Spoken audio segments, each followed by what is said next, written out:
Michigan Short Track Racing Authority is Horsepower Happenings. Charlie Bauer, welcome into Horsepower Happenings. Scotty Thiel, welcome to Horsepower Happenings. John Beach, welcome into Horsepower Happenings.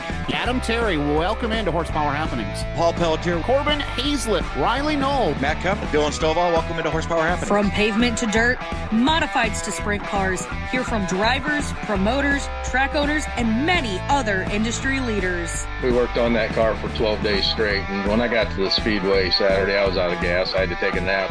You're out there and, you know, that groove, if you're outside of it, you could be a couple tenths off or even half a second off. It is not the shock that you've won all these races. You know what I mean? There's so many pieces to the puzzle to make these cars go fast. I don't care what he says. I saw a thing on Facebook on somebody's post that's now been deleted that one of his crew guys said that the spotter told him car low and I wrecked him. With over 50 years of experience from racing to management, here are Zach Heiser and Rich France. Good evening and welcome into Horsepower Happenings, a fifth Monday edition as we wrap up History Month. This month, a interesting show coming up for you. We'll talk to some of the lobbyists from SEMA and PRI and talk about how they're trying to protect our motorsports facilities, and Gary Lindahl coming up. But first, here's what's happening in a Mark News Minute. In the world of NASCAR, from Martinsville over the weekend in the O'Reilly Auto Parts Series, Justin Allgaier went to victory lane. And then on Sunday, Chase Elliott caught some fortunate luck and was able to go to victory lane with the Cup Series on Sunday. Lucas Oil Late Model Dirt Series from Brownstown and Atomic over the weekend. Devin Moran, RTJ get the wins and split the weekend. Carson Macedo able to survive a late race charge from Buddy Kofoid for his first World of Outlaws sprint car win of the season. Ryan Timms, not so fortunate. He was cut down by Kofoid in the last corner on Saturday night as Kofoid went to victory lane. World of Outlaws late models, it was Nick Hoffman and Bobby Pierce who split the weekend. And Aaron Reitzel opened up the High Limit Racing Midweek Series with a win at Vado, whatever, on Tuesday night. And Tanner Thorson grabbed the win on Friday night. Those things and so much more happening tonight on Horsepower Happenings. Good evening. Welcome in. I'm Zach Heiser. Rich France joins me from across the way. What's going on, sir? Going on. I was busy watching some racing this weekend. Did you hear who won this weekend? That you did not mention. Other than the ones I mentioned, no. A friend of the program. Okay. Picked up his first ever guitar. Oh, I did see this. Yes, I did. Brett Robinson took bound Jackson Boone, Chase Johnson, everybody down there at Nashville Fairgrounds Speedway. Brett Robinson was awfully fast. Yeah, congratulations to Brett and the Five crew. And I tell you what, he was fired up about that win at Nashville, so much so, did you see the picture? He did sleep with the guitar, his trophy for getting his first win. So very cool. Yeah, I mean we've seen that division down there. You know, that was their opening night over the years, and that is not an easy playground to go play in. That pro late model division is unreal down there. It is really good. Yeah, Corey really Doozer had a fast car. I'm just calling off these names. These guys have won races there before, and it was just incredible. Good for Brett, man. He's fast, right? He's always had a fast race car. It's just been tough for him to be able to put the whole program together and go to victory lane. So glad. Yeah, they even added 22 laps to it, 122 on opening night. Yeah, so good for him. Congratulations. How about this? Another, kind of friend group, if you will, of the program. The Highland Racing Association got their debut taken care of over the weekend at Shady Bowl Speedway. Now, of course, Highland Racing Association kind of inheriting or taking over, or however you want to describe it, the former CRA Late Model Sportsman and Street Stock divisions. So it's the Vors Welding and Steel HRA Late Model Sportsman, and the HRA Street Stocks have a new marketing partner, a new presenting sponsor, which I have not learned yet. But Rich, they got things kicked off over the weekend at Shady Bowl, an exciting weekend. Yeah, and they stuck to their motif of some physical racing down there, and that's a tough racetrack. What is it, like a Pringle, something like that? It is shaped like a Pringle. Yes, Cody Geyer affectionately calls it the fastest Pringle, world's fastest Pringle, and he's not wrong. It is such a unique shape. Yep, and Boris Compact Touring Series, who always puts on a show wherever they go. They were down there as well. Good opening night down at Shady Bowl. Yeah, so in the late model division, Josh Sage, no surprise there, defends the home turf and gets the win at Shady Bowl. Buck Pure Tree goes to victory lane with the street stocks. Force Compact Touring Series, Bo Holscher gets the win. Terry Fisher Jr., a name that we're familiar with, Rich, goes to victory lane with the modifieds. And in the Crown Vics, it was Matthew Parsons. Parsons, very popular down there at Shady Bowl as well, so congratulations to them. Big news. I think it was big news, and a lot of people thought it was big news as well, Rich, that came out this week as Oakshade Raceway put out their 2026 schedule of events. What was big about it? Well, Dirt Car UMP Modifieds occupy some Saturday nights, Rich, and because of that, the Dirt Car UMP late models have some Saturday nights off at Oakshade, something that we very rarely see. First of all, modified. Second of all, late models having some time off. Yeah, I mean, they usually that second class, which seems like it's going to stay there, are the sportsmen, one level down from the late models, and then they run, I think, street stocks right there. Yeah, stock cars. Typically. Yep. Stock cars. Yep. So we'll see. Awful late, almost to April, in making this decision. That's the one that surprises me. So this is very unique. So it'll be 8 shows that the Dirt Car UMP Modifieds will run in a mixed division, Rich. They won't be on their own. They'll be mixed in with the sportsmen. And I did hear back today from Oakshade Raceway co-promoter, and currently it sounds like those nights will be non-points for sure. It seems as though the modifieds will not run for points. The question is right now, will the sportsmen collect points during these combination events, which will be on opening night, May 2nd, for the Bill Rickner Memorial, $1,200 to win. Then May 23rd, June 6th, June 27th, which is a night where late models are also on the card. July 18th, August 8th, which also includes late models, August 15th, and September 5th. All of these shows, $1,200 to win for a combination class, Rich, which we really have not seen a lot of anymore. And we always wonder when we hear changes, how's it going to work out, and I guess we'll have to see. That is awfully different. Sounds more like a fun night to me for the modifieds and the sportsmen. I'm excited. I mean, I think it's a pretty good mix. Those sportsmen down there are right next to late models. They're just on a small tire, so that tells me they should be pretty close to the Dirt Car UMP modifieds as well. So looking forward to that. Mount Pleasant Speedway released their 2026 schedule of events, Rich, and more of a formality. I think we knew a lot of what that was going to be. Obviously, their big thing for 2026 is the addition of IMCA stock cars, going there with Crystal to add IMCA stock cars. So that's going to be their big thing. And I don't know about you, but I am intrigued to see how that division works here in the state of Michigan. Well, it seems like IMCA is growing throughout the state of Michigan. It surely has with the modifieds. The modifieds have not a lack of racetracks to go run at throughout the summer. So a couple tracks that are going to run the stock cars. I don't think that hurts anybody. No, it's not going to hurt at all.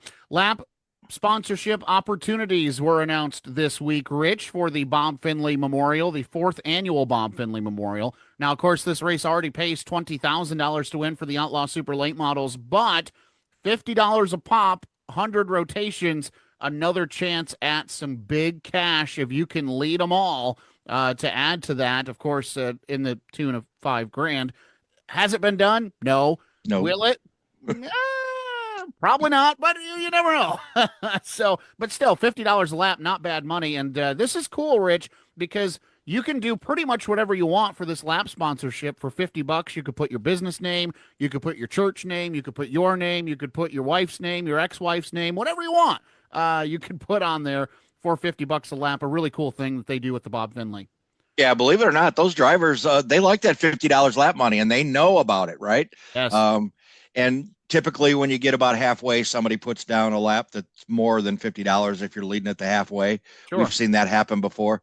But you never know. You talk about leading start to finish. You get Chad Finley and Steve Needles and Blake Childers back there battling each other like they do all the time. You never know who could win because those guys can't get away from each other. Yeah, absolutely. And then I always feel bad for whoever's got to keep track of who the lap leader is so they know who to give the money to. That's the part that I never am a fan of. No, I'd rather not be the in race control, having to keep track of that all night long. Yeah, absolutely. All right, big news this week as Must See Racing CEO and President Jim Hanks announced that he has sold the Sprint Car Series and will step away from day-to-day operations and series management effective immediately. The timing of the sale comes less than 6 weeks before the opening weekend is set to kick off for the 16th season of racing. And, of course, the longtime 410 Winged Asphalt Sprint Car Series is going to now go to the hands of longtime official Tony Roberts, who assumes ownership. The Indiana native began his tenure in auto racing in an official's capacity in the early 1990s. While living in California, his brother Dan, working at Ventura Raceway, and was heading up local karting club and racing at the track, and asked Tony for a hand. So, Rich, this is big, right? Anytime that an organization changes hands, that always, it's not cause for concern. That's the first thing that I almost said, but that's not accurate. But it always, of course, it draws some attention, and you always wonder what's going to be next. And this late in the winter, so close to the 2026 season, you got to know that's not like Jim Hanks just to pop up with the schedule all laid out, everything done, and just say, okay, now I'm selling. You got to wonder if there was something behind the scenes, and somebody thought maybe they could do it better. I don't know. Yep. So the 2026 schedule, which is already in place, includes 3 $10,000 to win events. That will all remain. A first ever trip to Canada on August 7th. Everything that was laid out still going to be in place, as according to the Must See Racing Group and their press release that they put out. So just a change of hands and a change of management here. Yeah, you don't have a lot of time when it's almost April and you're going to make a management change to start changing up anything else. Your season's pretty much laid out for you. So yeah. We'll have to keep an eye on Must See and see how everything goes. Okay, we talked about this a couple of weeks ago. The Little 500 from Anderson Speedway. They released a, 30 car already entry list here, and we're still well over a month away from this event. Well, one of those entries now includes that of Ryan Newman, Rich. And, of course, his Little 500 last year did not go well. It didn't even get off to a good start. Before the race ever went green, they were having issues with their radio communication and things of that nature. But he's coming back, going to try it again from the Little 500 for the Rocket Man. Yeah, we'll have to. I don't know what to think of that. I mean, can he drive a non-winning sprint? I believe he can, right? But it's been a while. I think it's been a while. Can Ryan Newman drive a race car? Come on. Yeah. Come on. Yeah. But he's got to have everything go his way because he's just hopping in there, on a one-off basis. I don't know how often he's done it, but those drivers, as we know, that are going to run in that Little 500, well familiar with this event and with the strategy in this event. A lot of it goes into this, not just can you drive a race car? We know he can drive a race car. It's everything else and putting it all together. Can Ryan Newman win the Little 500? That I don't know. And to your point, this will be his 4th career Little 500, so not setting the world on fire in Little 500 attempts. And this is all recently, 2022, 2024, and 2025. His best performance back in 2024 when he finished 6th against a deep and competitive field. Each appearance has added to his experience in the unique event. Of course, last year, as we said, not great. Little 500 legend and 9-time winner Eric Gordon will lead the charge for Ryan Newman, Rich. So not only do we know that Ryan can drive the car, but he's got a great set of hands behind him, helping him out. And so he will be back behind the wheel, primary sponsor Ed Martin Ford, in the 78th Unified Group Little 500 pole day, Rich. Thursday, May 21st, less than 2 months away.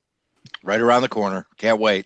It's already happening. I mean, it's April. It's April on Wednesday. I can't even spit it out. 2 days from now, it'll be April, and no fooling.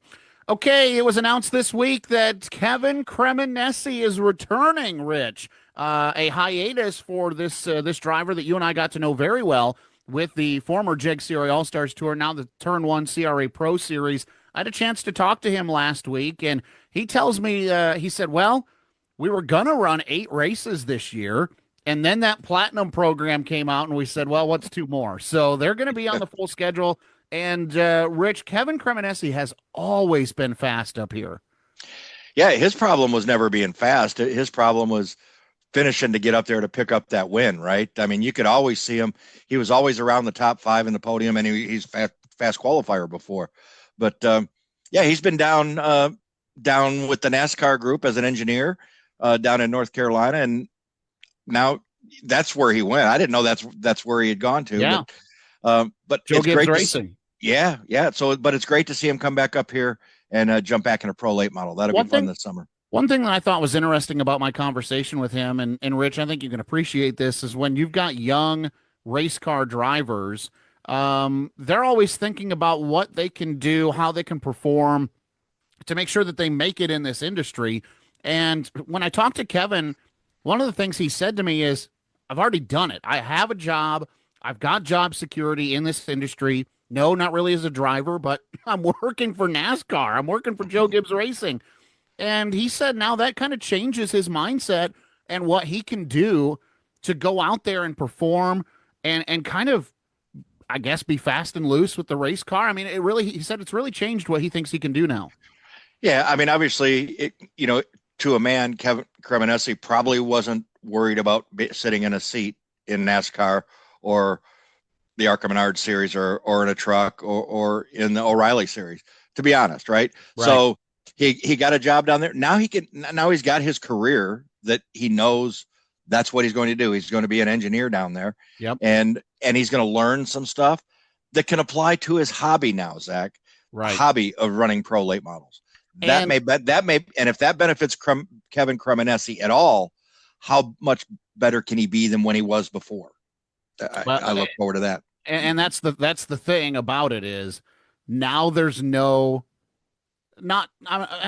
still going to be expectation, but there's not over the top self-imposed expectation that you have to go out there and not do anything dumb because your job depends on it. That's not the case. He's free to be. So that's going to be exciting. And that's a relaxing way to go racing, Zach. I personally am excited to see Kevin get back behind the wheel up here. It'll be real cool. He joins, confirmed that we know of, Chris Shannon, Chase Pinsino, got word that Sam Johnson will be running full-time. We also understand that Billy Van Meter is expected to run full-time with the Turn 1 Pro Series this year. Jimmy Tucker, going to go after it. Keegan Sabilo, going to go after it. So we already know, Rich, of at least half a dozen full-time drivers for the 2026 season for the Turn 1 CRA Pro Series. Does this, and you'll know exactly what I mean when I say that, does this start to feel like 2024 CRA Pro Series, where all of a sudden now you don't know who's going to win when you show up? Oh, it could. I mean, that was the first. I think that was the first year that we experienced the next level, right, of the Jake Serie All Stars Tour back then. We're putting this up on a national stage, not just running around the Midwest, right? And everybody, Bob Sargent, Scott Menlin, everybody did a great job the last couple of years elevating that series. A lot of people watching it. And now with Marty Mello taking over, whole different story, new sponsor, kind of seems fresh. I don't think we're done seeing drivers. Well, I think we might get close to 10 full-time. And that if you can get 10 full-time drivers in this series, you're going to have at least 20 every race you go to. That's or right. If not more, because you're going to have a lot of guys in wherever you're racing popping in and wanting to race with these guys. So I'm looking forward to it. I really am. Want to give a nod to Cody Geyer and give a little shout out to marknews.org. Cody's been on the road here these last couple of weekends, taking in some events. And so because of that, KG Media has some updated albums online at marknews.org. He was at M40 last weekend for their Enduro. He was, of course, down at Shady Bowl Speedway over the weekend for the HRA season debut, series debut, really, for the HRA divisions. And so he'll have his albums posted from this weekend on our website, marknews.org. Just click on photographers and find KG Media, and, of course, some other great photographers there as well, that once the season gets rolling, you'll be able to take part in that. And we're also working over at marknews.org to add some more podcasts to the podcast tab. Of course, you've got the Horsepower Happenings podcast. 500 Sprintcast will start back up this month in April. We're also working with Women's Motorsports Network, and we've got their podcast added to our tab, and also be on the lookout for a more NASCAR-focused podcast with Racing Paradise. So that's going to be coming to our platform very soon as well. So a lot going on over there, Rich, at marknews.org.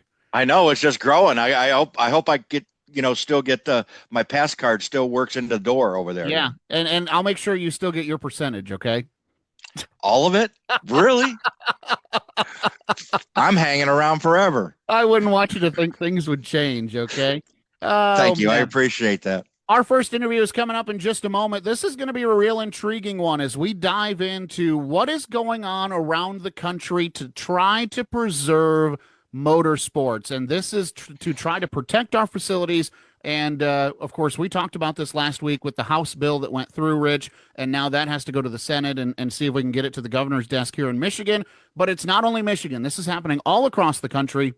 And so we talked to the representatives from PRI and SEMA coming up next here on the Horsepower Happenings podcast. The Horsepower Happenings podcast is Michigan's short track racing authority. For nearly a decade, Horsepower Happenings has given race fans a chance to hear directly from their favorite drivers, local track owners, and promoters. Horsepower Happenings is the only podcast keeping fans engaged with Michigan area racing for 52 weeks a year. Don't miss the Horsepower Happenings podcast live on Facebook every Monday night at 6:30 and available everywhere you enjoy podcasts. Visit horsepowerhappenings.com and follow on Facebook, Instagram, X, and YouTube. KG Media is your home for all things photography, race day social media, and more. Cody Dyer brings more than a decade of experience working with the top brands in short track racing. From individual photos to full race days, social media to PR, KG Media can make your race team, race track, or touring series stand out. For more information, go to marknews.org or visit KG Media on Facebook. This place completely fills up for the little 500 people from all over. Here comes Jake Schrader at number 29. How about that? He will be the bridesmaid no more. Bobby Santos is going to pick up the win. Oh, trouble already. Wow. Trouble over at turn 4. 2 to go. Cody Swanson is there. Here goes Rory. Back-to-back champion. Tyler Rourke wins. I guess tonight I was a sprint car guy. Mark News is back. Michigan Area Racing Connection News keeps fans in the tri-state area up to date on national headlines, local results, regional news, and so much more. Home of the Horsepower Happenings podcast, 500 Sprintcast, Gridline Social, Job Bank, Fastlane Images, KG Media, and so much more. MarkNews.org is the one stop for any race fan who needs to know what's going on in the Michigan area. Plus, get the Mark News weekly newsletter sent right to your inbox, FREE free. Sign up today and learn more at marknews.org. Marknews.org, the Michigan Area Racing Connection.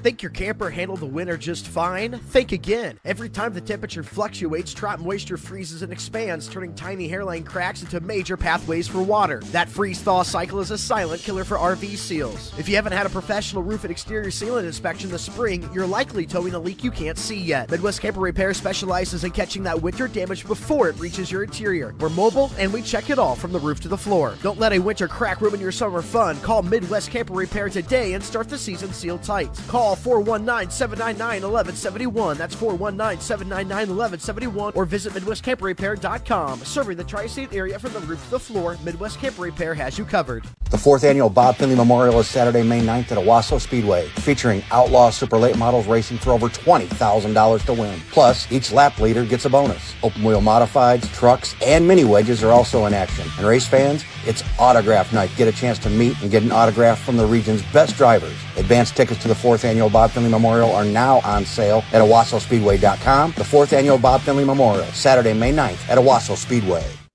Welcome back to the Horsepower Happenings podcast. I'm Zach Heiser, Rich France across the way, and joining us now for our first interview are two individuals that I've had the chance to talk to a couple of times thanks to the Michigan Speedway Promoters Association's meetings. First is the Senior Manager of State Government Affairs with SEMA and PRI, that's Tierra Hubbard, and with her is the Motorsports Outreach Contractor. He's a lot more than that, but that's all his email slug says. Tom Deery, welcome in, both of you. Thank you so much. Thank you. Excited to be here. This is awesome to be here tonight. I'm excited. The season is starting. I can't think of a better place to be. It is great times. And Tom, I'm going to start with you. We've actually had you on the show before, and you are always the one that kind of leads things off when I hear from you and Tierra. And so I want to do that again. And I'll start with, we've already prefaced this by saying we all know that motorsports facilities across the country now pretty much operate looking over their shoulders. And now there's some legislation being introduced with the help of PRI and SEMA to try to protect them. Tom, take us back to how this starts, because it seems like it's already been a couple of years since you started talking about this at MSPA. Well, it has. And good evening, everybody. It's great to be here again. And this just shows the passion of the sport that we all love so much, and that being motorsports. It started a number of years ago when we first went to the MSPA talking about at that time it was the RPM Act, which was a piece of federal legislation that fortunately we don't need anymore. Change of administration, so that really became less of a hot button, and a new person in charge of the EPA who really did not actually knew what a car was and how to start a car and all that type of stuff. So the opportunity was put in PRI and SEMA's in our radar by what happened in Iowa. Iowa, being a very progressive racing state, realized that they have a lot of facilities that were built at fairgrounds. And many of those fairgrounds used to be out in the country, and now they're literally in the middle of many, many cities. So the Iowa track operators got together and began to form their Iowa caucus, which started the beginning of the nuisance bill as we know it, or the motorsports right to race.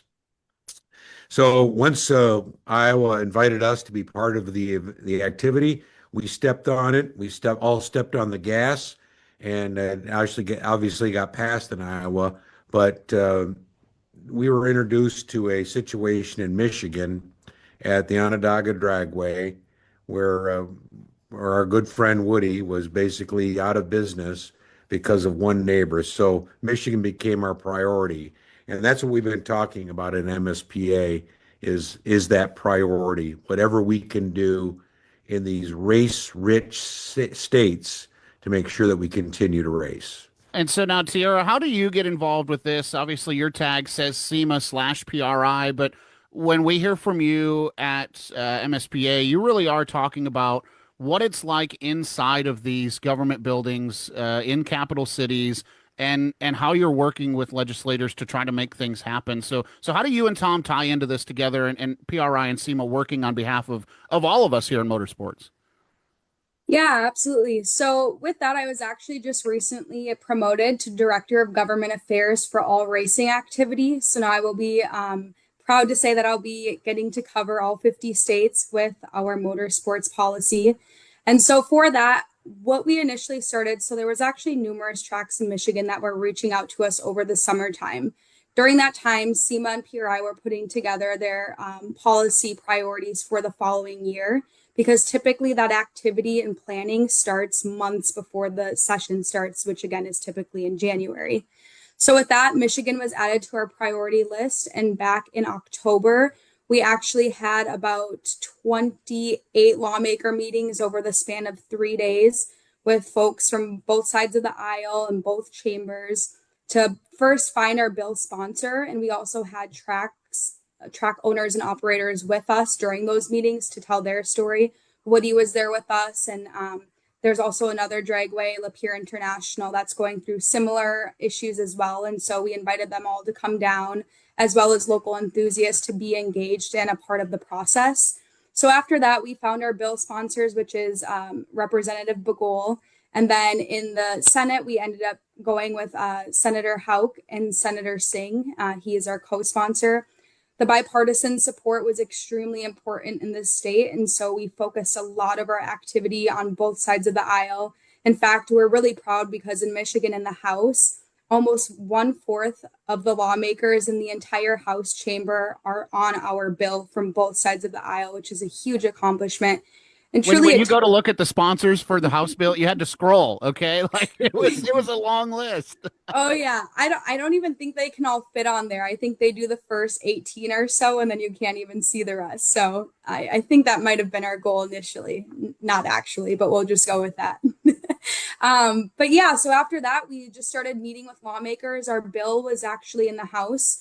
assigned to Representative Begol's committee, which was convenient. So we were pretty quickly able to get a hearing there. And then in the Senate, they're going through a bit what's called spring break right now. So there'll be a little bit of a pause there, but we've already met with a large faction of senators who are already familiar with the bill, because we wanted to be the first folks who get to talk to them about it, explain it to them, and walk them through it prior to it landing on their desk, as well as our engagement at the MSPA meeting, as you mentioned.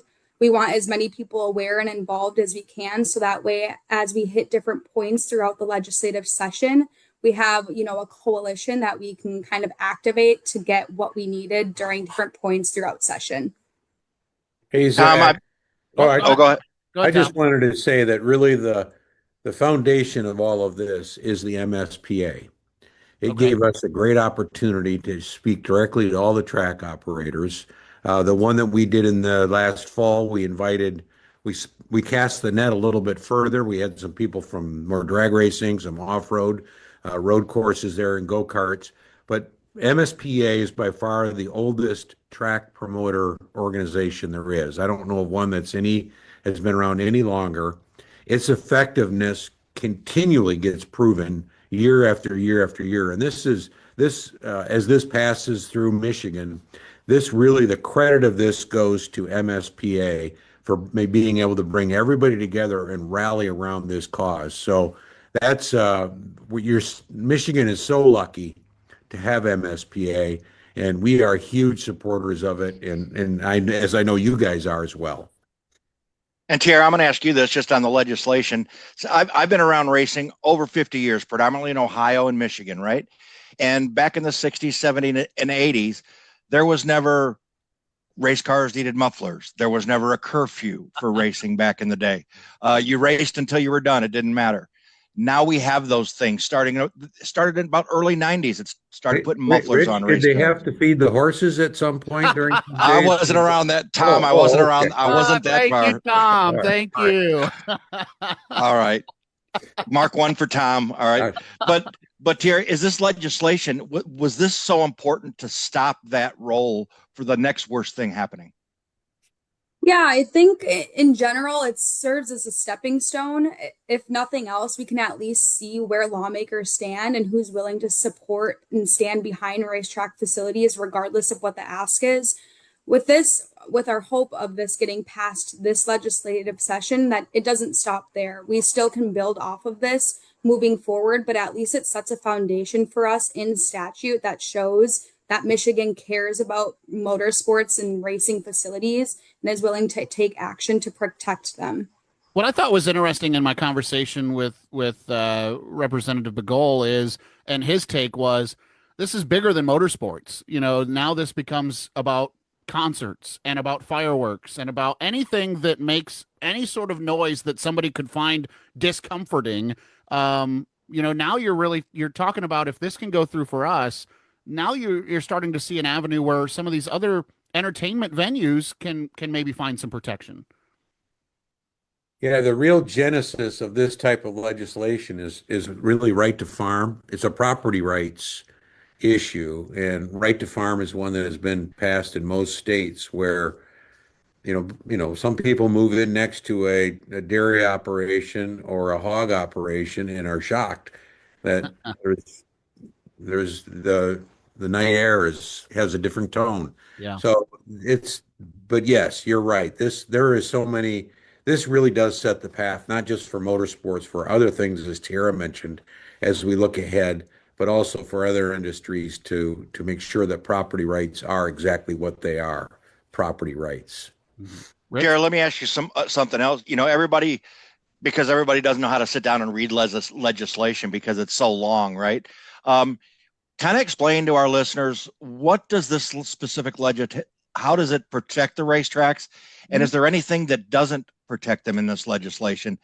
Can people still bring suits, or do they get stopped right at the door? Yeah, so with this piece of legislation, in short, it says if a racetrack facility was there first and is in compliance with the law, then it cannot be sued by new neighbors who move in or developers who are looking to purchase in the area to build.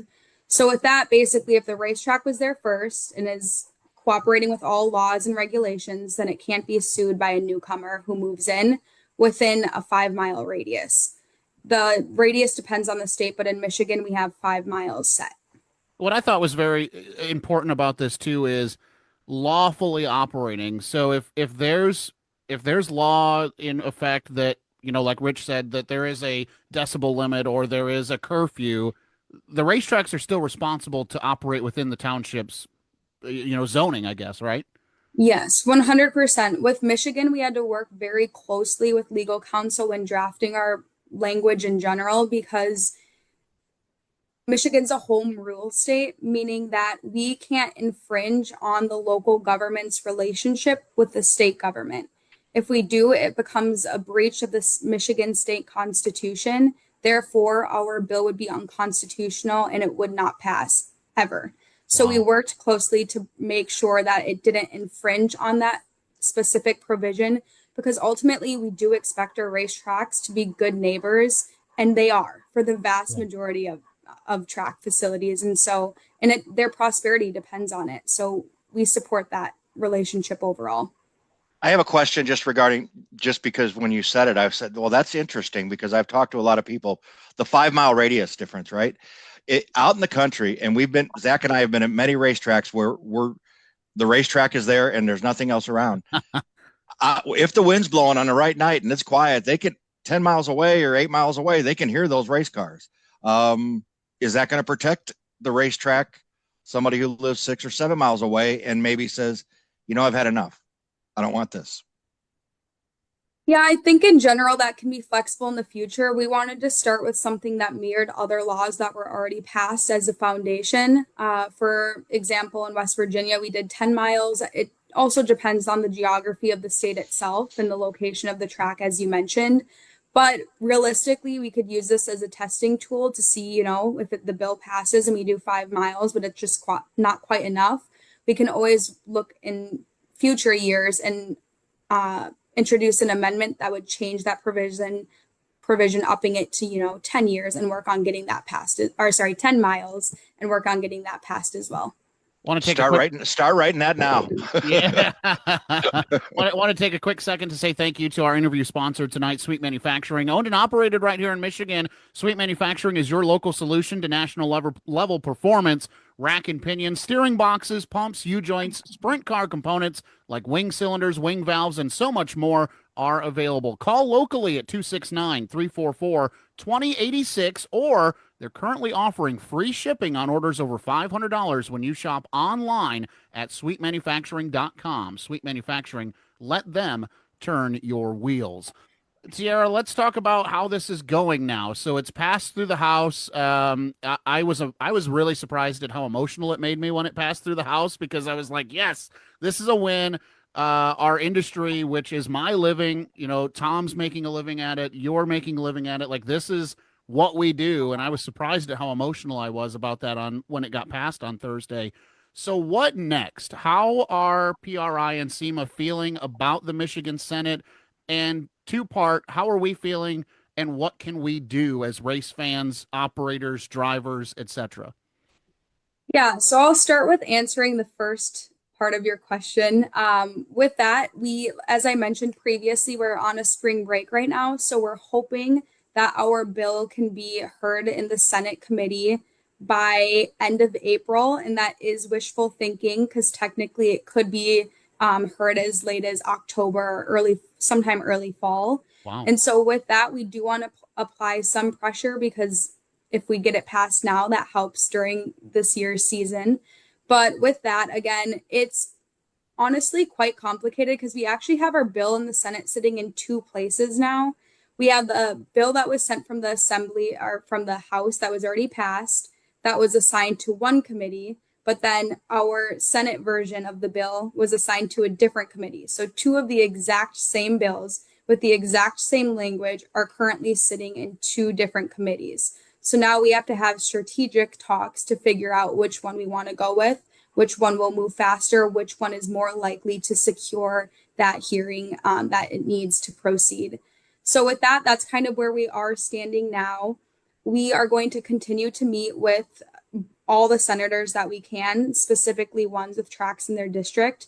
We've met with a vast majority of them, but the standing in the Senate right now, we have 19 Democrats, 18 Republicans, and we need every single one of their votes.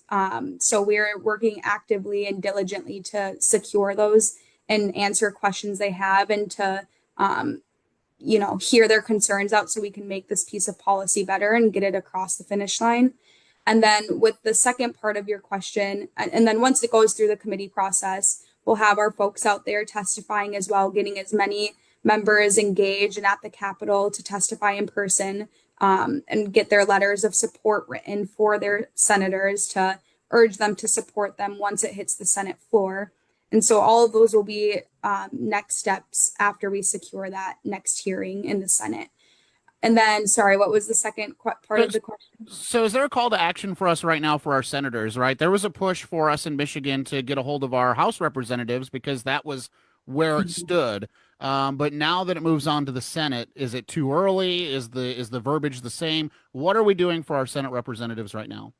Yeah, I would say right now, there's no issue with anyone writing their local senator, with whoever represents their district, urging them to support the bill and share with their other colleagues to support it as well. So that way we can kind of get those conversations starting and running through the Capitol.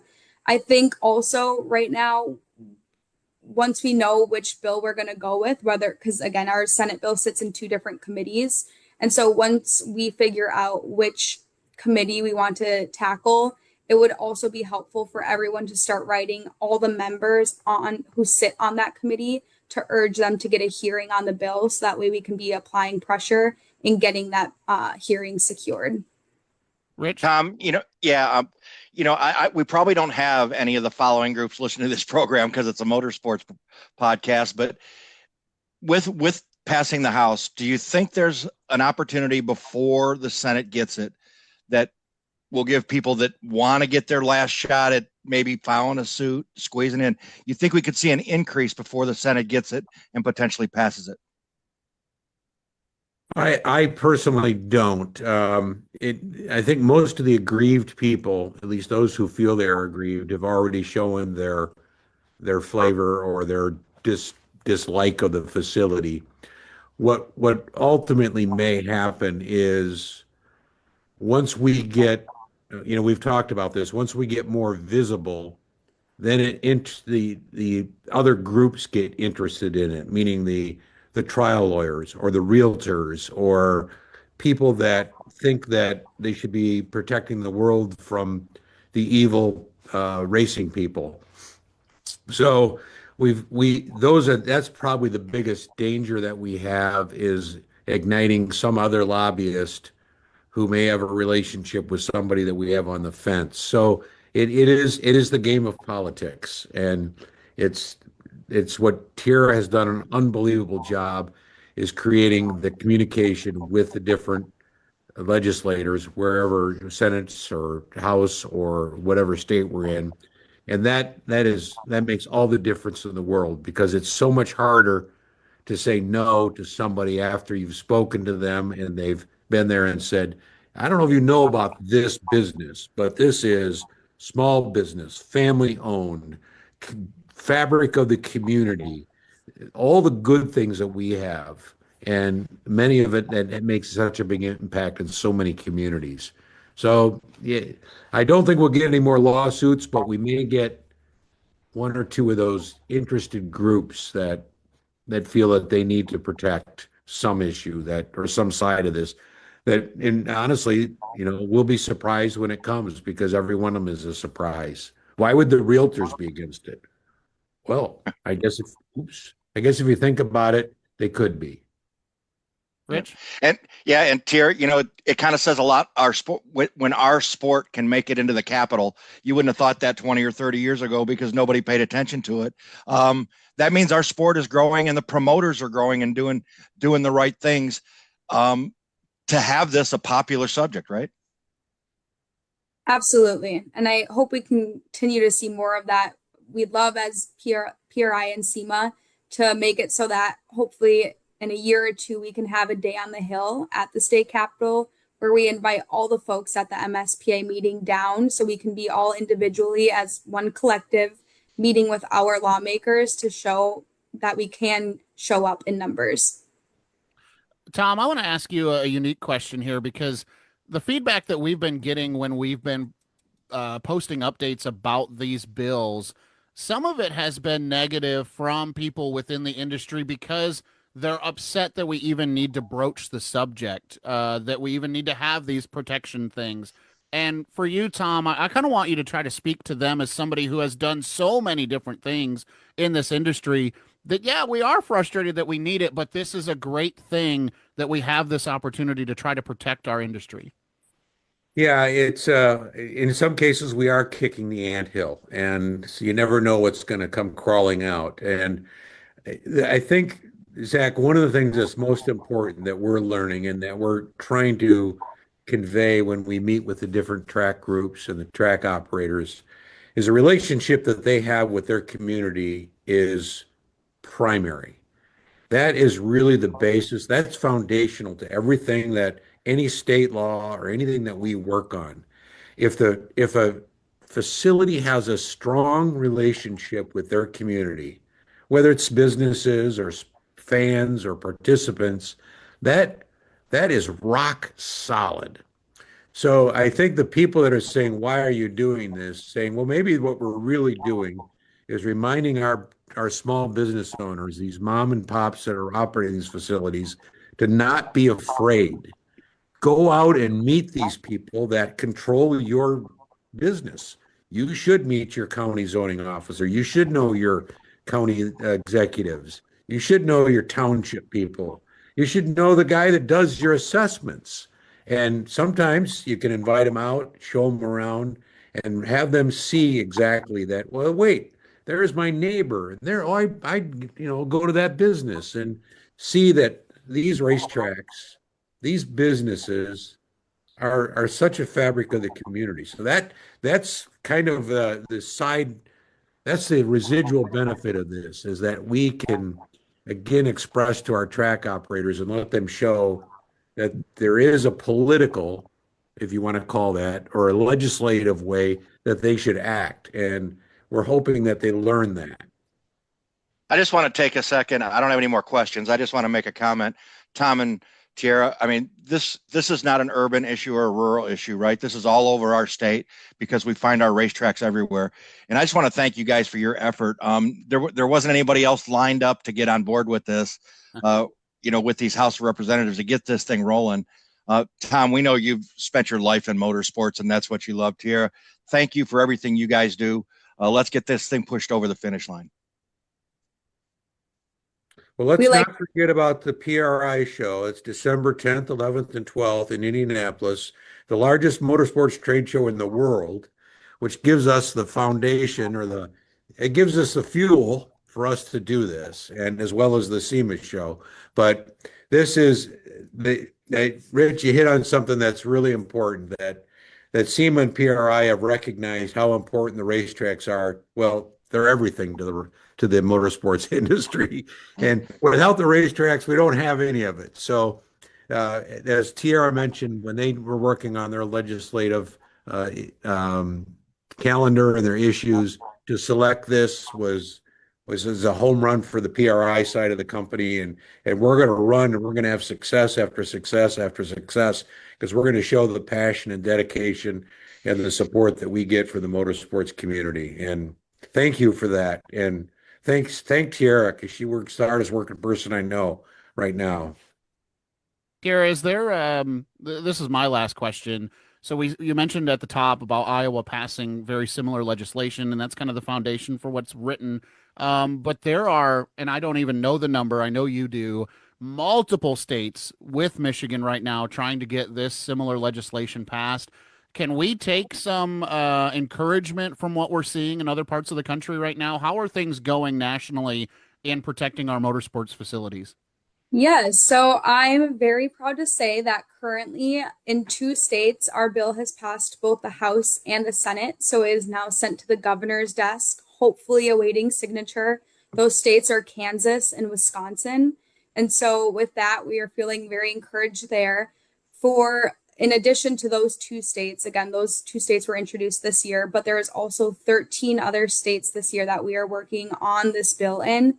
It's currently racing through the legislative process, so that timeline can vary on when we'll see more movement depending on the state. Some states are near end, some states are just starting their legislative session. That will vary as well. And then lastly, North Carolina also passed this piece of legislation last year, so that went into effect on October 6th. So the disappointments that we have had are more to do with timing, where we've missed, where we're not. Some states just they didn't align with what we were doing, and then they have very, very short legislative sessions. So there's a couple states where we missed. I even hate to use the word missed. We're not able to get on the calendar in time, but that doesn't mean the issue is not alive in those states as well. Well, lastly, and before we let you get out of here, just one more reminder for those watching or watching back, listening, who feel like they want to help. Again, like many things that are hot button or that you have an opinion on, you don't have to do anything. Obviously, you can hope that all goes well without your involvement, but that's a pretty risky way to live if you're as passionate about this sport as the 4 of us here. So, Tierra, what are some simple things? Lastly, a reminder for everyone, some simple things they can do to try to help Michigan Motorsports. Yeah, I would say actively being involved with your state lawmaker is a crucial tactic that is often overlooked. For example, in Kentucky, our bill's deadline to get a hearing was basically the end of last week.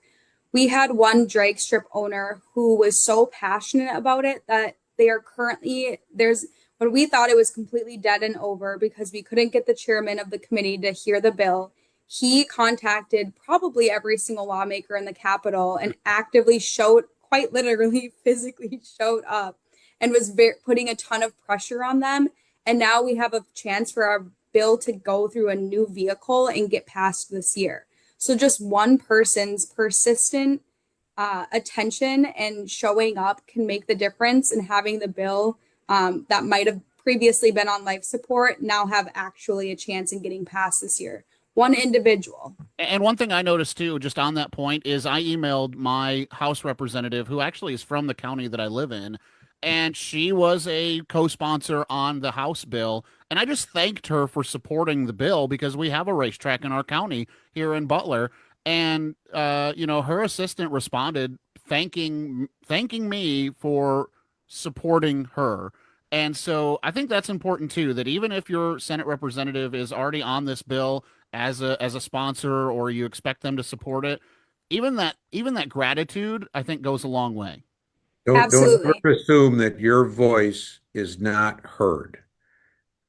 These people are politicians. They need to be elected, and they may not agree all the time. They may not necessarily endorse what we believe, but they listen and they appreciate letters. They definitely appreciate the thanks letter like you wrote, Zach. That's very important.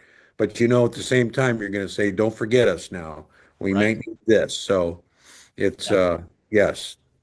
Well, Tom, Tiara, what a fun time. I mean, it is. I know it's a lot of work for you, Tiara and Tom, for what you have to do, the shaking hands and the pushing it through. But I'm encouraged and I'm excited to see this. Again, unfortunate that it's necessary, but some protection for our industry, I think, is very exciting. So, as Rich said, we appreciate what you guys are doing very much. Thank you. Thank you so much. And if race fans, if you're listening, it's a big race in Rockingham, North Carolina this weekend, which is where I am right today. It's going to be a lot of fun on Friday and Saturday. So the Rock is back, and we're going to have a good weekend. The Deery family never quits promoting, no matter what you do. That's a fact right there. Thank you so much, you guys. Appreciate it. We are going to talk to a Michigan Motorsports Hall of Famer coming up next, Gary Lindahl, straight ahead here on the Horsepower Happenings podcast. Mark News is back. Michigan Area Racing Connection News keeps fans in the tri-state area up to date on national headlines, local results, regional news, and so much more. Home of the Horsepower Happenings podcast. 500 Sprint Cast, Gridline Social, Job Bank, Fast Lane Images, KG Media, and so much more. MarkNews.org is the one stop for any race fan who needs to know what's going on in the Michigan area. Plus, get the Mark News weekly newsletter sent right to your inbox, FREE free. Sign up today and learn more at marknews.org. MarkNews.org, the Michigan Area Racing Connection. The 4th annual Bob Finley Memorial is Saturday, May 9th at Owasso Speedway, featuring outlaw super late models racing for over $20,000 to win. Plus, each lap leader gets a bonus. Open wheel modifieds, trucks, and mini wedges are also in action. And race fans, it's autograph night. Get a chance to meet and get an autograph from the region's best drivers. Advance tickets to the 4th annual Bob Finley Memorial are now on sale at OwassoSpeedway.com. The 4th annual Bob Finley Memorial, Saturday, May 9th at Owasso Speedway. KG Media is your home for all things photography, race day social media, and more. Cody Geyer brings more than a decade of experience working with the top brands in short track racing. From individual photos to full race days, social media to PR, KG Media can make your race team, race track, or touring series stand out. For more information, go to marknews.org or visit KG Media on Facebook. The Horsepower Happenings podcast is Michigan's short track racing authority. For nearly a decade, Horsepower Happenings has given race fans a chance to hear directly from their favorite drivers, local track owners, and promoters. Horsepower Happenings is the only podcast keeping fans engaged with Michigan area racing for 52 weeks a year. Don't miss the Horsepower Happenings podcast live on Facebook every Monday night at 6:30 and available everywhere you enjoy podcasts. Visit horsepowerhappenings.com and follow on Facebook, Instagram, X, and YouTube.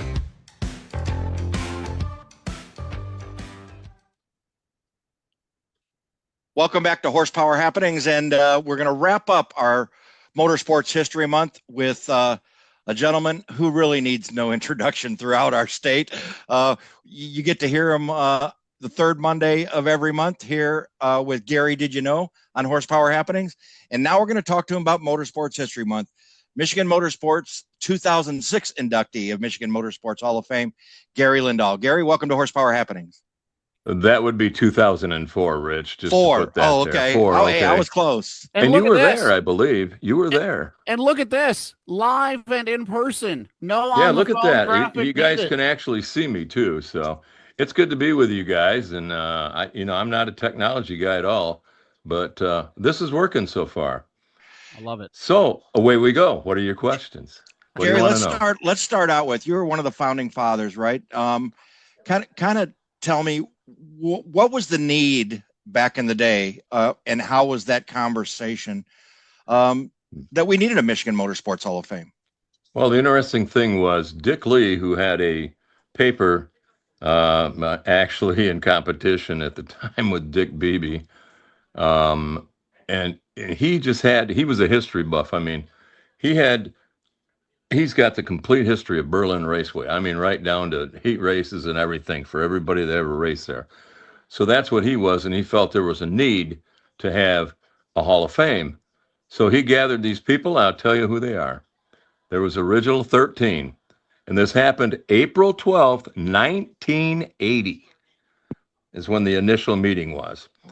And attending that meeting was John Tenney, who was a midget racer, Mace Thomas, a car builder, Dick and Pat Beebe, obviously, with the Mark Times, Dick Meislowitz, who was involved with his brother Chet at Berlin Raceway. Now, Dave DeHem and I were trying to figure out who Pete Stogard was, but he was there. John Shipman, who was a longtime announcer at Berlin Raceway. Bill Stone, who was a past president of the Michigan Auto Racing Fan Club. Bob Lewis, one of the founders, along with Vito LaPiccolo. They were both there, and they were founders of the Michigan Auto Racing Fan Club. Alan Brown, of course, a big historian. Dick Lee, who organized the meeting, and yours truly, Gary Lindahl. Those are the 13 that were there to set this forward, set it in motion to where we are today, which the Hall of Fame is still going strong. And it does my heart good to be able to go and MC that event every year and seeing a lot of our friends get in. Rich, you know that you've seen a lot of people. And I think Dennis Strickland was probably the most recent one to get in. So, but to see all those people and all your friends and the people you've announced for all the years or wrote about, To go in that Hall of Fame, it does my heart good. And, sadly, I'm the only member left of that original 13 that is alive today. So, and I was by far the youngest. I was still in my 20s when Dick Lee asked me to do that. Well, and But I I was was going right. to ask you, do you know why? not that now you're not honorably qualified to be on that, but at 20 something years old, do you know why they asked you to be a part of that founding 13? Because I wrote a column for Mark Times Racing News. Okay. Excuse me. Fair enough. Yeah. The Did You Know column, and it was all about history. The reason I started that column was Mark Times. There was race results and everything like that, but nobody was really doing the history of auto racing around Michigan or the Midwest. So I decided to start that column, and Dick called me young man, old man, because a lot of people didn't realize that I was only in my 20s writing that column, and he actually did a story on me in one of his magazines. So, but anyway, it was interesting times, and that was an eclectic group. You got to remember that Dick Beebe and Dick Lee did not get along at all, because they were basically in competition, and there was a lot of things going on about what should happen here, what this should be, and so on. So, but there was enough people there that were reasonable in that. And actually, I was the first recording secretary of the Hall of Fame. And it was going to start out as, here you go, Michigan Auto Racing Hall of Fame. But it sounded too close to MARFAC, Michigan Auto Racing Fan Club. Yeah. So that's why, and they decided to have all these other people that were involved in motorsports, the airplanes, the snowmobiles, everything else, that's involved in that, drag racing. So it became a motorsports Hall of Fame. And I'll give you the very first class, too, if you would like that. It happened in 1982. The very first class was Henry Banks, who obviously was an open wheel guy. Wilson Fedewa, the father of Gary and Butch Fedewa, and I had the privilege of writing his bio for that first one. Vern Flip Fritsch, he was a racer and a columnist. Iggy Katona, who was a longtime competitor in the ARCA series and very successful. Of course, John Markham, who was the founder of Mark and ARCA. And Maury Rose, who was another open wheel guy. Troy Ruttman, a famous guy from around the open wheel era. Sammy Sessions, who I had the privilege of watching race for many years. And then Dave and I, the last two inductees were Charlie Voker and Lou Welch, and we couldn't come up with too much information on them. So Gary, that happens. Gary, what I think is cool, you go to the website and you can see all the inductees and when they were inducted and read their bios. What amazes me is you go through this list, and that list is kind of long now, right? But you can go through there and the inductees vote on this, right? And the board and everybody. It's amazing how they get it right more often than not. I mean, you look down that list, these are some of the best in motorsports, not in Michigan, in the country, and they were from Michigan. Well, that is true, Rich, and it is amazing. And to be honest with you, yes, the board of directors has a vote, and all past inductees have a vote. That's it. There's no fans or anything. So if you are inducted into the Hall of Fame, then it is basically you're voted in from all your peers, which I think is really cool. So past inductees, and you're going, well, I can't believe they voted. I was fortunate enough to get a boatload of votes, and I was just thinking, the people that voted for me, and I'm going, man, those are all my heroes and everything like that, and to be included in a group like that, it just amazed me. That's for sure. But you're right. They do get it right every year. They get it right. What do you remember about those foundational years for the Hall of Fame? And you touched on it briefly. The decision, I think it'd have been really easy with that group for this to be a circle track Hall of Fame. But how did that discussion go, and how did it evolve to be where we're going to include boats and drag racing and airplanes and snowmobiles and motorcycles and anything that is motorsports related? Do you remember how you guys got there? Well, I think the reasoning behind that was, and this group, and if you know this group, that's pretty much, well, Circle Track group that I gave you to, the original 13. Yeah. But in the long run, when they were going to change the name and they decided to do Michigan Motorsports, then that's where the discussion came. Hey, there are more people in the motorsports industry than just circle track racers. So that's how that evolved with a bunch of different people. And, there was a lot of talk and a lot, and a lot of discussion and everything that went on. Sometimes it wasn't pretty, but we got it done, So very interesting though. And now it's evolved to where the Hall of Fame banquet is not just about inducting Hall of Famers in their respective categories, but there are some special awards that are handed out as well. And I think that's been really cool. I've not made it to a Hall of Fame banquet yet. It would fall on Nashville weekend, which was a problem for me for the last few years, but I think this year I might actually be able to get to the Hall of Fame banquet. But now that it's evolved, so many awards handed out, and it's not just like you get an award, Oprah style. These are prestigious things that people really care about. And as a founder, that's got to make you feel proud too, that people do care about this so much. Well, you know what? And that is true when you see all the people there. I mean, and I'm on the, I'm up there on the podium helping people, and I've had my arms around people because all of a sudden they couldn't speak. They were in tears and they were choked up and everything. So, at that point, you got to put your arm around them a little bit and give them a little encouragement and go, hey, I'm right here with you, because that's how important it is to people. And I mean, you cannot believe all the people that get up there and they're just so choked up, and amazed that they're going into a Hall of Fame. And that for me is really good. And also I get to do it with my good buddy Leo Pago, who you had on recently, and interesting story about Leo. When he first started announcing, and I was announcing then, he came up to me at I-96 Speedway, and I really didn't know who Leo was. And he bent my ear over beers, imagine that, for probably 2 hours asking me about announcing racing. And I just told him, bottom line, after those 2 hours and a few beers, hey, just be yourself. Be yourself when you're behind the microphone. And that's what he did. And, and he's a great friend, and I'm glad he's doing better now, because I was really concerned about the incident he had. So, so anyway, what else you guys want to know? Huh? I guess. Yeah, Gary, kind of like I just love looking down the inductees, right? It's just an honor to be in the sport when a lot of them are my friends now, that when I first started in the sport, I didn't even know these people, and now they're friends. And there's very few people that are in there that are still doing it, right? It's like they've done it in the past and they're done. And you're not one of those.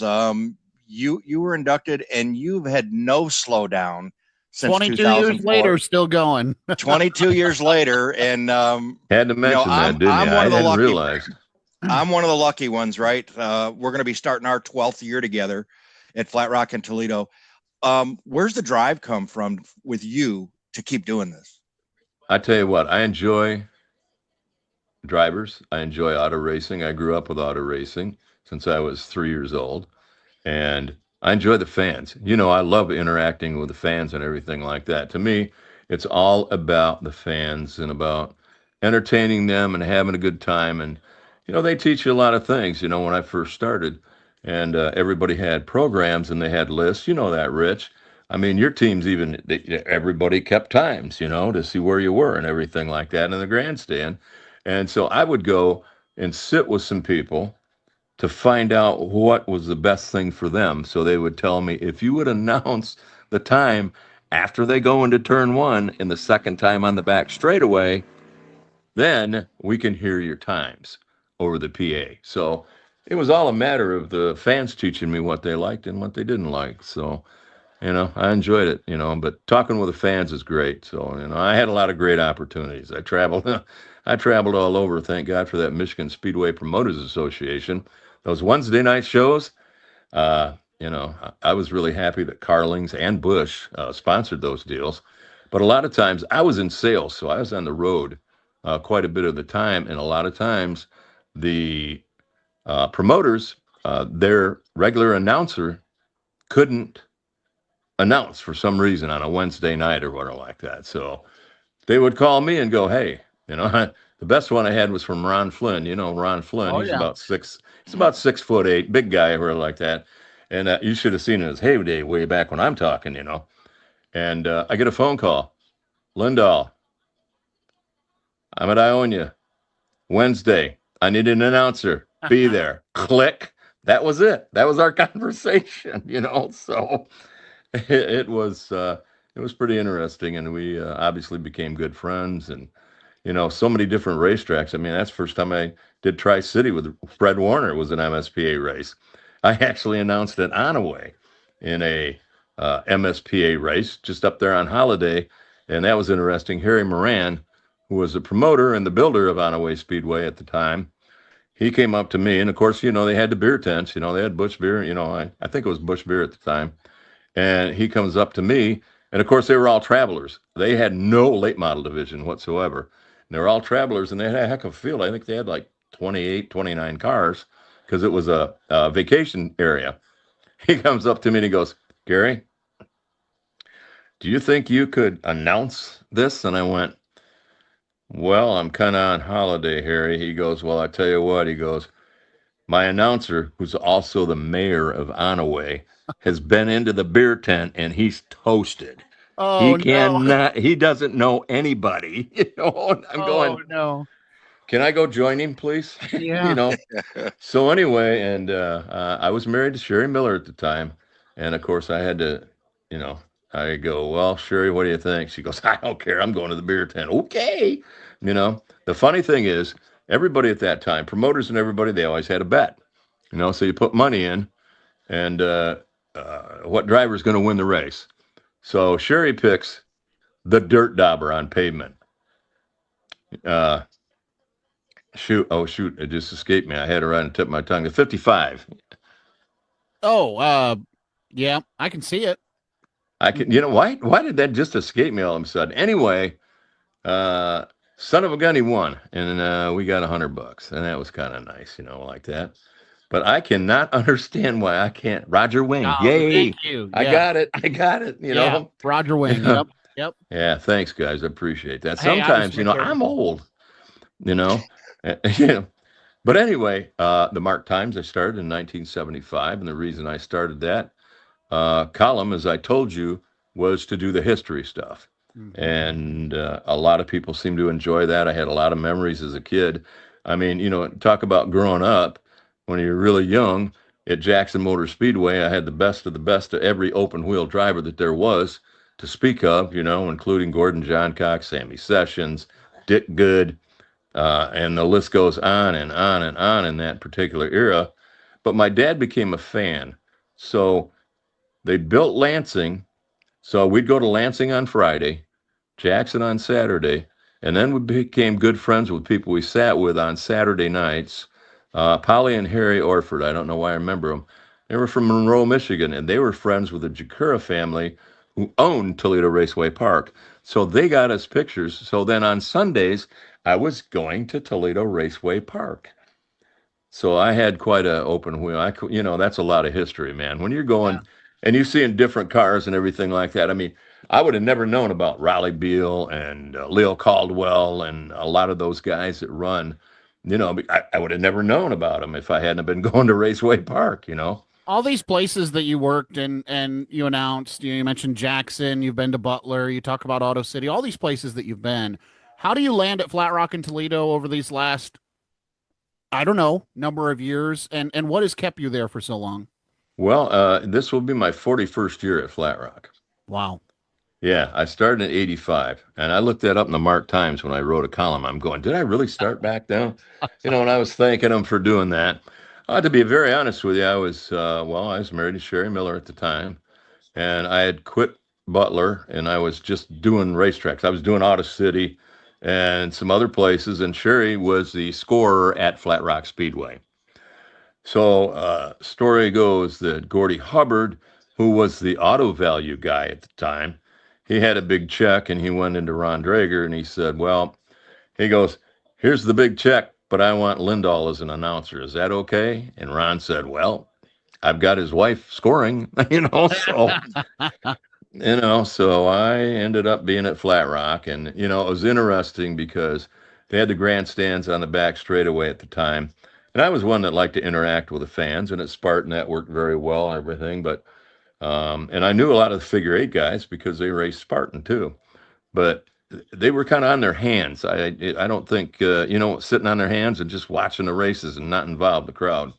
So what I did was I couldn't resist. I had to get on the main straightaway like I usually do. Rich knows that. And I looked at the backstretch. Okay, they had backstretch grandstands at the time. And so I just went, and they were all drunks back there. I mean, there was a lot of beer drinking going on in the backstretch at Flat Rock. It was well documented, especially when a guy tried to dive off the back of it and into a paper cup. But anyway, that's another story.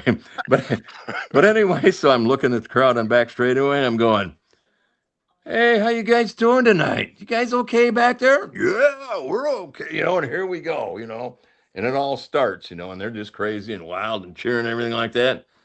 And all of a sudden, I hear the rumblings on the front straightaway. What about us? And I'm going, just why don't you join in? And away we went, away we went, so wow. That's kind of what started that. And, then Toledo, I actually worked a few shows for Sonny Adams and did some of his banquets when Sonny had it. But then when Ron Drager got it, and I had a little falling out with the general manager at Spartan Speedway. And it's the only time I left during a season. And I'll leave it at that, but he accused my mom of stealing, so I'll leave that. Yeah, you can't. So I went, I don't think so. She was a fixture there for years doing 50-50. So I went, that's it, I'm done. Because Scott and those guys were always calling me on the Nextel. I had Nextel at the time. Hey, how's things going at Spartan, Gary? We're having a great time at Toledo, So I went, okay, well, guess what? If you want me at Toledo, But Rick Eshelman was the announcer at the time, and so they ran it by Rick to see if he wanted me to come down and announce with him as a team, and we ended up being quite the team. We had a lot of fun, and I don't know where Moose and Squirrel came from, but that was one thing. And then he called me. What did he call me? I was down on the front straightaway like I usually did. And he called me an unemployed jungle ride captain. I'm going, what? Where'd that come from? He said, I got fired from Cedar Point. He'd make up all these stories. So the next week, I'm going, okay, I'm going to fix him. So the next week, I come in there, and he really wasn't paying attention or anything like that. So I came in with my Panama Jack hat, my Hawaiian shirt, my khaki shorts, and my flip-flops. Leaned into it. Said, I got my job back. Oh, man. Hey, I want to, real quick, Gary, I want to say thank you to Sweet Manufacturing. Is that okay with you? They help support this History Month deal. Is that good with you? Oh, I love Sweet Manufacturing. I love those guys. We do, too. Owned and operated right here in Michigan. They are local, and they can help you out. Scratch and dent sale if you're on a budget, which we all are all of a sudden. We won't get into that either. But the scratch and dent section is always live at sweetmanufacturing.com. So check that out if you're trying to get a couple of things done in time for the season, which is going to begin here at the end of the month of April, believe it or not. So the time is now. Check them out, sweetmanufacturing.com. And, of course, don't forget orders over $500, free shipping. You can give them a call as well, locally, 269-344-2086. Rich? I want to tell a quick story about Gary just because it happened so recently. Last year, just back in September at the ASA Stars National Tour Glass City 200, right? Gary, me, Jonathan Ramos, we were up there. Jonathan was going to call the race. I was going to help him. And Gary was there. And I'm like, why don't you jump in with Jonathan, right? And Jonathan had only met Gary once before. Jonathan's one of the new announcers coming up in our sport, one of the really good youngsters. And so Jonathan sat down with Gary, and Gary just kind of took off with it and started announcing the race. And Jonathan sat back and turned his chair and just stared at Gary with this grin on his face while Gary just went into Lindahl mode. And Jonathan looked at me, and I said, this is what I get every week. Just let him go. Let him go.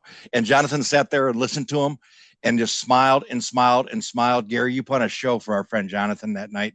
Thank you. Because he was having a ball and he didn't have to work because you just kept right on going. You know, I never got paid for that either. But anyway, I thought I was nice enough because they had given me the Appalachian Sucker Punch drinks. Oh. And you said, well, if you're going to announce, then I think I'll try these. And so, Rich, hey, Zach, you know how that goes. I know how it goes. Exactly how that. The Anyway, rest of the story. You know, Sweet Manufacturing. I got a story for you. Okay. Okay.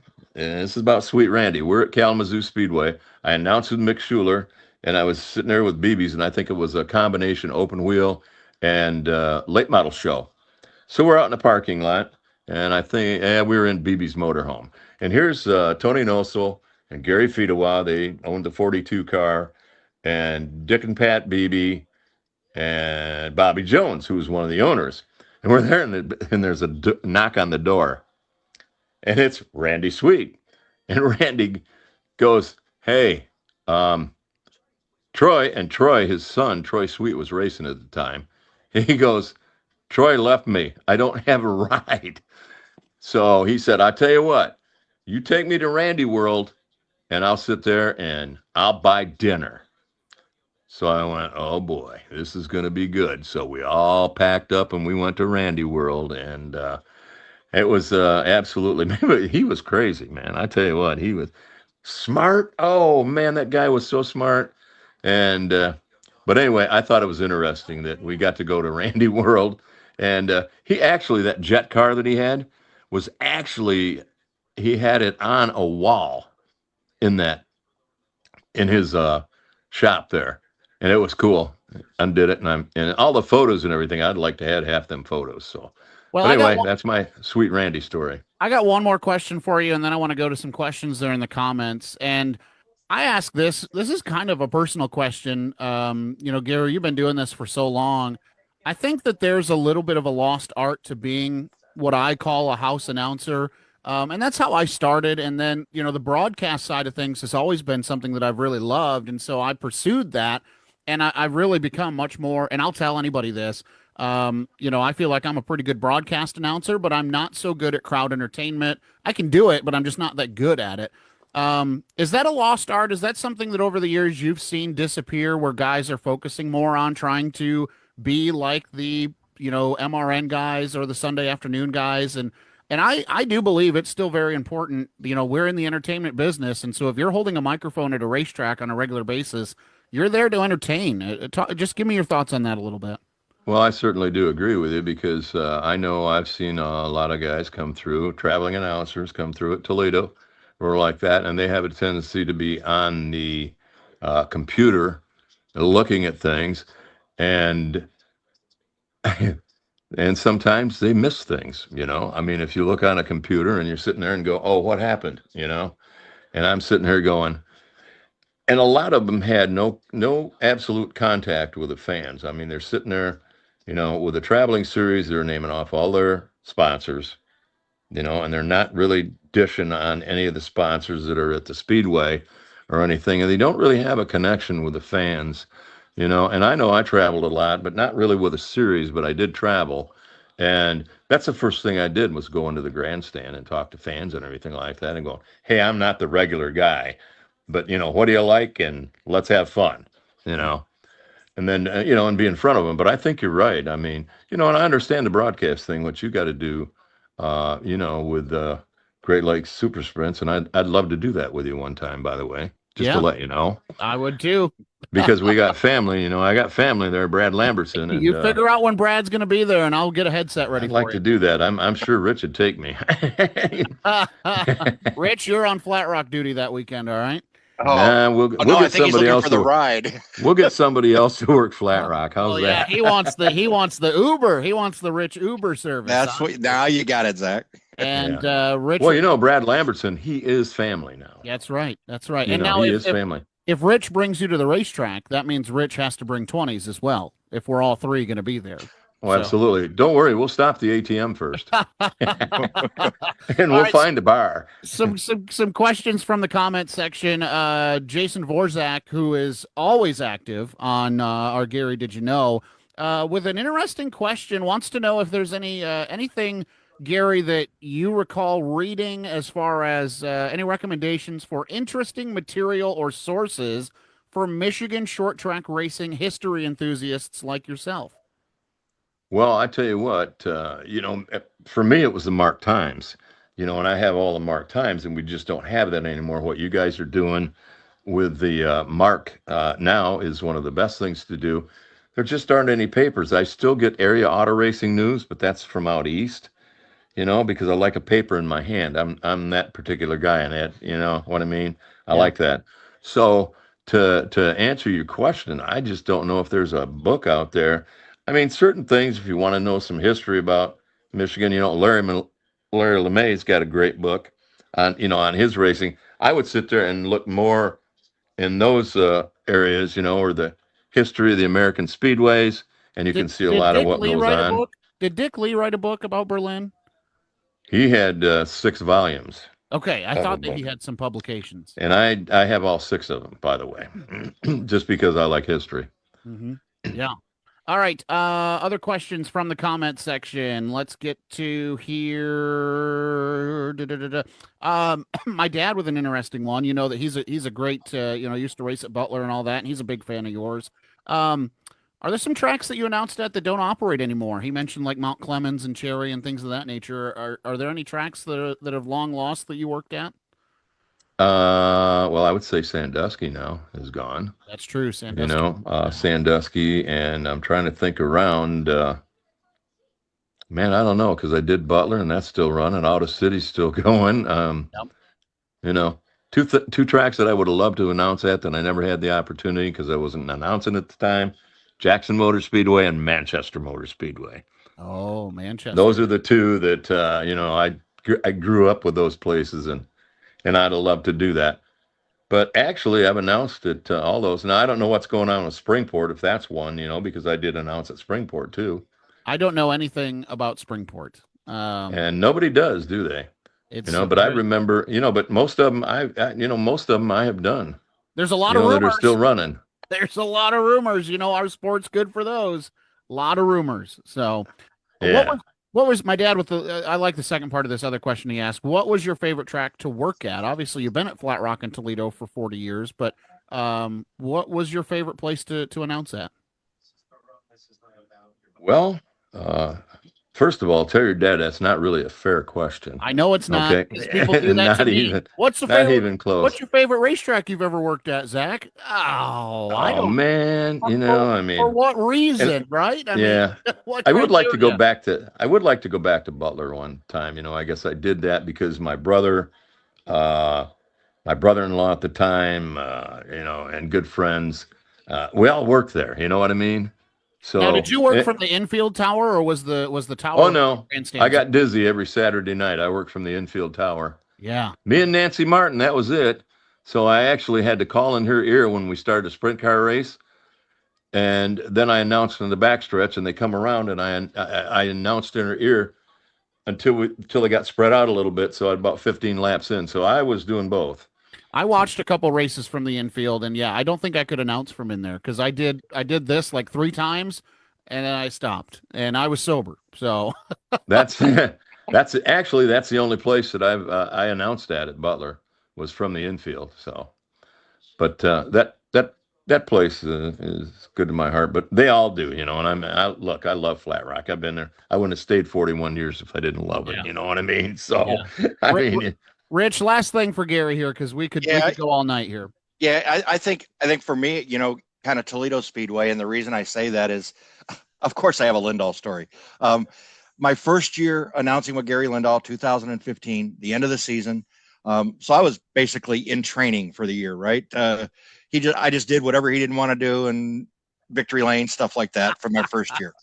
I like that, Rich. So we get to Toledo Speedway, Glass City 200 Outlaw Super Late Models, and second half of the race, we've been kind of going back and forth. He's called most of it, and it's a caution flag, and they're throwing the white flag. And I'm sitting there and I'm reading off sponsors, and I stop and I look, and I was going to give the mic to Gary because we don't have headsets. We were sharing a mic at the time.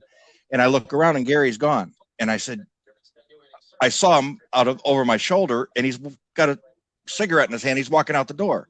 And I said, Gary, they're getting ready to go back green. And he walked out of the door and says, you got this, and left me. And Slam left me alone to call the last laps of the race. And I was like, you know what? He hung me out there. I had no choice but to be scared, get over it in a hurry, because you can't hide it, right? But that's what he did. And he walked away, and he never came back in. He just stayed out there. And but you learned from that, didn't you, Rich? Oh yeah, the hard way. Yeah. I love you for that, bud. Yeah, I know. I love you, Rich, too. You know, exactly. I didn't see it. No, I tell that story because I didn't see the humor of it in the moment, right?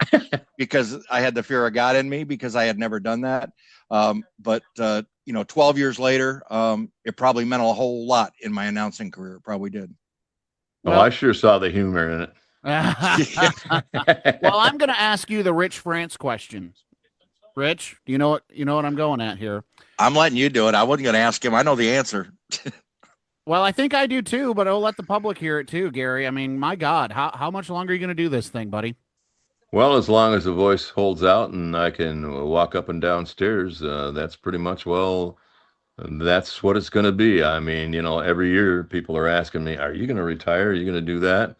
And my answer is no, I'm not ready to retire yet. And as long as... What would you do with all that free time in the summer?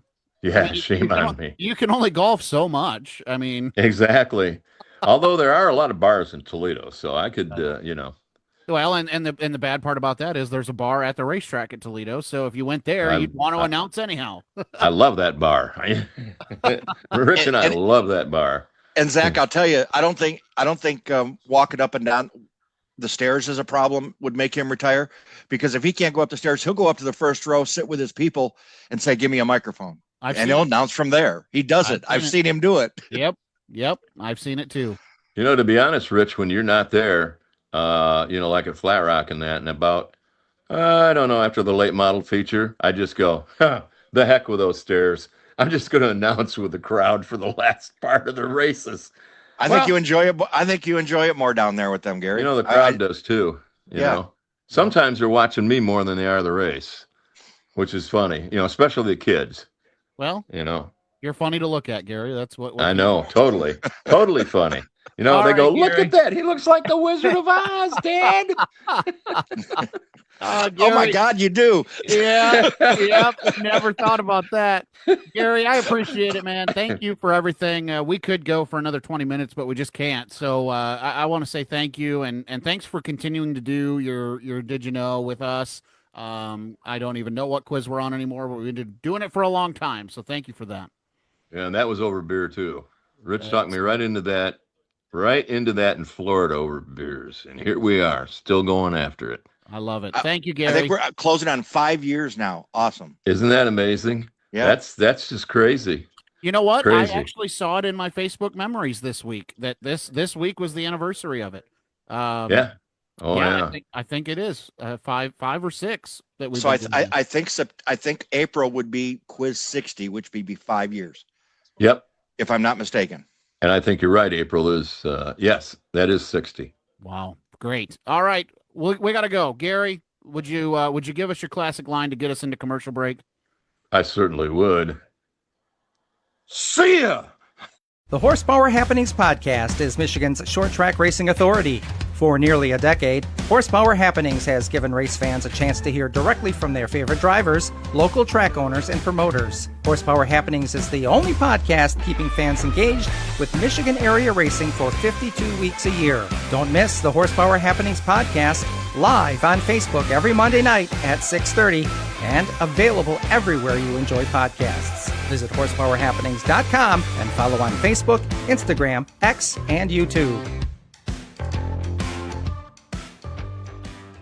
KG Media is your home for all things photography, race day social media, and more. Cody Geyer brings more than a decade of experience working with the top brands in short track racing. From individual photos to full race days, social media to PR, KG Media can make your race team, racetrack, or touring series stand out. For more information, go to marknews.org or visit KG Media on Facebook. This place completely fills up for the little 500 people from all over. Here comes Jake Trader at number 29. How about that? He will be the bridesmaid newborn. Bobby Santos is going to pick up the win. Oh, trouble already. Wow. Trouble over at turn 4. 2 to go. Cody Swanson is there. Here comes Rory. Back-to-back champion Tyler Rourke wins. I guess tonight I was a sprint car guy. Welcome back to the Horsepower Happenings podcast. And as we wrap up here, ironically enough, Rich, as we were wrapping up our Michigan Motorsports History Month, which features everybody from the Michigan Motorsports Hall of Fame. And again, can't thank everyone with Sweet Manufacturing enough for being a part of that. Obviously, we could do it without their support, but it just makes it a lot easier for us to move some things around to have their support of that. And I know, obviously, with Randy Sweet, and his induction and everything that he meant, it was important to them as well. But while we were talking with Gary Lindahl, Rich, some breaking news from the folks with the Little 500. The latest class to the Little 500 Hall of Fame has been announced. This press release coming to our email while we were on the show, it says, and I quote, the Little 500 Hall of Fame inductee class of 2026 will include 3 individuals who have made a significant impact on the race in recent years. Shane Hollingsworth, Bobby Santos III, and David Sink will be inducted into the Little 500 Hall of Fame during the 36th annual induction ceremony on Wednesday, May 20th. And, of course, Rich, one of those, a friend of the program here, Bobby Santos III, the native of Franklin, Massachusetts, now in Fishers, Indiana, a Little 500 winner in 2020, scored 5 top 5 finishes in 12 starts from 2014 to 2025, leader of 424 laps, and he has completed 4,603 laps in the Little 500, is also a pole sitter from 2015, and has enjoyed a long tenure with car owner and fellow Little 500 Hall of Fame inductee Dick Feeler. So I thought that was cool with us having had Bobby Santos on the show before, that news to come through while we were on the program. And he's not done, Zach. He's still got a lot of racing left in sprint cars and Silver Crown and whatever he wants to get in. I bet he runs 30, 40 races this year, if not more. Oh, yeah, absolutely. And we'll probably talk to him during the 500 Sprint Cast, which will be coming up here in the month of April. But first, let's get this thing wrapped up. Coming up this weekend, Rich, maybe. I mean, let's be honest. I don't know. I'm going to say no, because I know what the weather's supposed to be all the way through Friday. It doesn't look good. No. Attica Raceway Park, they're going to try again for their regular season opener. And, Rich, this is the last weekend for them to get the regular season started because the following weekend, All-Star Circuit of Champions are in for a doubleheader. So, last chance. Well, what a scheduling deal. You're going to kick off your season with the All-Star Circuit of Champions? What were the odds of that? I know. And you know what? Everybody's giving them grief for scheduling these races in March, and we've said it every week, and I'll say What do you it got again. to lose? What do you got to lose? Nothing to lose. And if they'd have been able to swing the gates open on March 13th, it would have been packed, and it would have been you're playing with house money at that point, to be honest. So it's just they're not. It's not like they're opening the gates. They've been canceling a day or two early with the forecast, and they've had a lot of moisture, right? Trying to get that property dry, not just the racetrack, but back in the pit area and the infield and everything. We had some snow. They had some snow there and had to get rid of that. And there's no way to get rid of that unless Mother Nature does it. Mother Nature does it for you at a racetrack. So you put them on the schedule. The odds are you're probably not going to get many of them in this time of year. But if you could get a couple in, hey, you like you said, you're playing with house money. Didn't work out this year. But still, what a way to kick off 2026 with the All-Star Circuit of Champions at Attica. That's pretty cool. Rich is already writing off this weekend, but I am. They're gonna give it a go. Friday is scheduled. Saturday, a rain date automatically on the schedule for this weekend at Attica. But on Saturday, we'll be busy. Rich and I will be at Owasso Speedway on Saturday for the Michigan Auto Racing Fan Club season kickoff event, Rich. A lot of things going on Saturday. Tell me about it. Yeah. So, the Michigan Auto Racing Fan Club always has a big kickoff party. They try to get race cars out there and a car show and stuff like that. Well, we're going to do that again this year. Everything kicks off at 12:30 this Saturday at Owasso Speedway with the car show and something new this year, an Easter egg hunt brought to you by marknews.org. That's right. Glad we could jump in and take part in that. Good thing you didn't tell me I don't have to dress up as the Easter bunny or anything, right? Oh, that was no. We'll talk about that on Saturday. Oh, okay. The Easter egg hunt is open to toddlers all the way up through high school age. And many drivers will be on hand with their cars for the car show and autographs. Outlaw super late models, modified street stock, wing sprint cars, both pavement and dirt late models, 4-cylinders, mini wedges, and more. Great Lakes Super Sprints and the Turn 1 CRA Pro Series will have cars on display, along with Owasso Speedway safety vehicles, including Lightning McLean. They will have that all. They'll have Lightning all cleaned up for the kids to go check out and get pictures with. We'll have prize giveaways and a 50-50 drawing. There will also be interviews with various drivers where fans can involve themselves in a Q&A to ask the drivers questions. And you'll also be able to lock down your 2026 fan club membership. A big day at Owasso Speedway this Saturday. All kicks off at 12:30. Yeah, and plan on it, rain or shine. We don't know exactly what the plan will be. Open some dialogue today with some alternative ideas. There's a lot of options at Owasso Speedway, so we'll see what happens. But plan on coming up to Owasso Saturday, regardless of the weather, even if there's a tornado. Those great, beautiful grandstands, those are our registered storm shelter, so we'll be fine. I saw it was supposed to be relatively warm. Like we said, anybody who's been to Owasso Speedway, we have been guaranteed access to that brand new large tech barn that they built. A lot of room in there for people to sit and to put race cars outside. And, waiting on to see a couple other options, maybe off the backstretch, maybe we'll have to see. There's a lot of cover under that backstretch. I wonder what could be causing that. Yeah, I don't know. Yeah. All right, that's going to do it for our program tonight. Hoping to see you on Saturday for the Easter egg hunt presented by marknews.org. Excited to be a part of that. I have the Easter baskets. We have the prize baskets. They're pretty cool. Will I keep one for myself? Maybe. No one will know. Nobody knows how many I bought. So Noah's suggesting that, yes, I will. So that's going to do it for this program. Want to say thank you, big thank you, Rich, to Tom Deery and Tierra Hubbard. They are very busy people, so appreciate them making time to be on our program tonight. And, of course, Gary Lindahl. Thank him for being a part of the show. For Noah Long, you're our producer. Rich France, my co-host. I'm Zach Heiser, and we'll talk to you same time, same place next week. Happy Easter from all of us here at Horsepower Happenings. You've been listening to Horsepower Happenings. The views and opinions expressed in tonight's show may not directly reflect that of Horsepower Happenings. The contents of this program may not be reproduced, retransmitted, or disseminated without the express written consent of Horsepower Happenings. Follow Horsepower Happenings on Facebook, Instagram, X, and all major podcast platforms, including Spotify, iHeart, iTunes, and Pandora, to keep up on what's happening.